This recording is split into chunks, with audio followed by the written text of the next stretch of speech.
مثلا لاي برلمان وحزبكانه وان چه بڕیارێک بدەن طبعا ئەوە دەبیتە بڕیار. پرسی سەرۆکایەتی هەرێمەوەی لەلایەنە سیاسەکانی هەرێم کرد شەو تابانی بەدیار چارەسەرکردنی ئەو کێشەیە بمێننەوە و هەوڵی ئەوە بدەن چارەسەرێک بۆ پرسا بدۆزنەوە، ئەوەش لە کاتێکدا ماوەی ویلایەتەکەی بارزانی تەنها یەک ڕۆژی ماوە.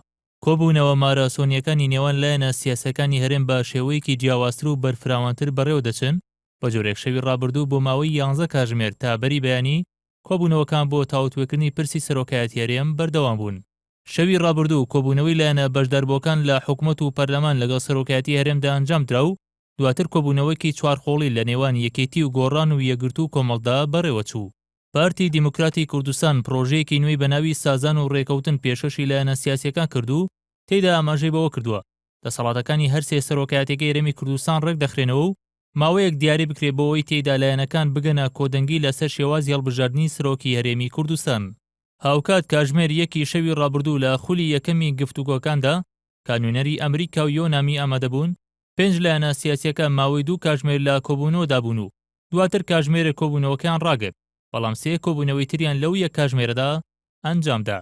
لەو ماوەیەدا بەجێ هەریەکە لە بزوتنەوەی گۆڕان و یەکێتی نیشتیمانی کوردستان و کۆمەڵی ئیسلامی کۆبوونەوە، لەلایەکی تریشەوە پارتی دیموکراتی کوردستان و یەکگرتووی ئیسلامیش کۆبوونەوە.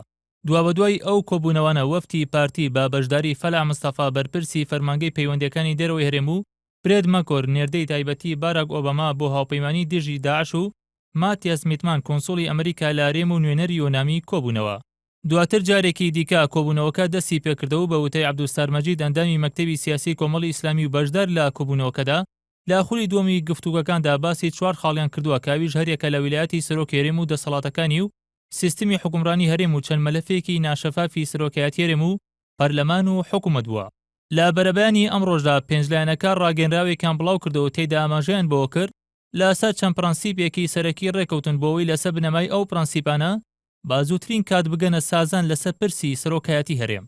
برێد مەکۆر نێردەی تایبەتی باراک ئۆباما کە پێشتر ئاماژەی بەوە کرد و بانگێشتی کۆبوونەوەی لایەنە سیاسیەکانی هەرێم کراوە ڕایگەیاند کۆبوونەوەکەی شەوی ڕابردووی لایەنەکان کۆبوونەوەیەکی مێژووی بووە و بە شێوەیەکی باش بەڕێوە چووە. هاوکات بەرپرسی نووسینگەی برێد مەکۆر بەیاناتی ڕاگەیاند برێد مەکۆر هیچ پێشنیازێکی بۆ مانەوەیان لا بردننی هیچ کەسێک نەکردووە لە پۆستی سەرۆکایەتی هەرێمدا و تەنها داوای ئەوەی کردووە لە ماوەیەکی کەمدا ئەو پرسا یەکلای بکرێتەوە.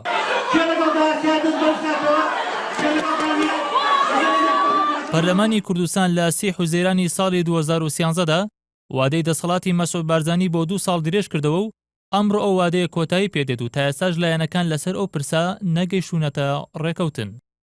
بەرەم ساڵح NRT